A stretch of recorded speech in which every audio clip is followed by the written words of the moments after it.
This is the hustlers, the juakali, the mamamboga, and the border border.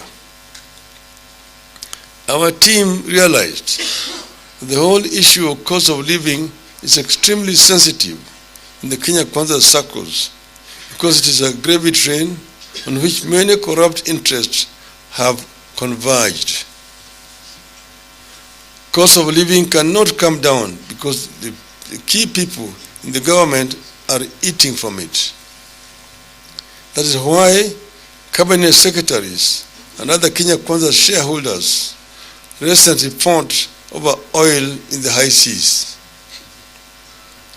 We got to understand that the housing levy, which even the courts have now found to be unconstitutional, cannot be scrapped because it is a gravy train. It is from this levy that the Kenya Kwanza hopes to build a campaign war chest for the next election. They forget that they may not get there. We realized that Kenya Kwanza cannot touch cost of living because it anchors the massive corruption that has returned to the country.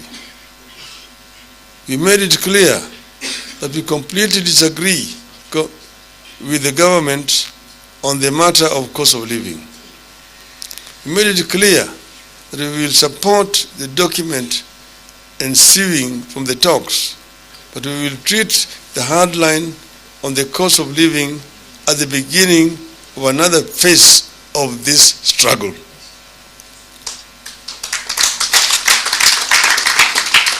We will seek other ways to press the government to listen to the cries of the people and bring down the cost of living. The other ways will include, but will not be limited to, consultations with the people. At all times, we will retain the right to call on the people to take steps that we deem necessary to force the government to lower the cost of living. We also support the document with the proviso that certain aspects must be approved by the people by way of a referendum. To create the office of the leader of opposition or to formalize the office of the Prime Cabinet Secretary, the people of Kenya have to have their say by way of a referendum.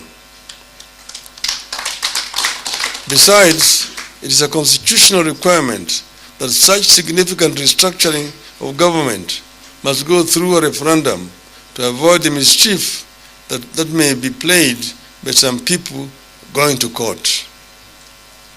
It is also our stand that this country cannot continue moving forward by being undecided.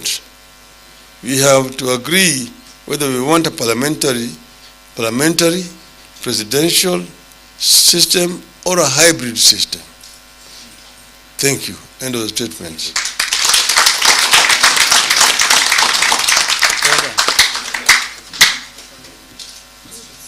Yeah? Yes, my name is Ibrahim from NTV, and whereas you have spoken about the cost of living and the fact that Azimio will continue to consult the people on the matter of cost of living, I do not see some of the leaders of Azimio here who have made a pronouncement and rejecting this particular report. I'm speaking about Martha Karua and also Eugene Wamalwa, who's a member of that particular committee. Is it because that there is some disagreements amongst your team? No, there's no disagreement at all on this issue. Honorable Eugene Wamalwa was here earlier on in the meeting of the summit. He only has had to leave because he had some pressing matter to deal with. But he approved the report as presented by the team. He had not been in the country when this report was being signed, but he's going to append his signature on the report. Honorable Martha Karua is out of the country.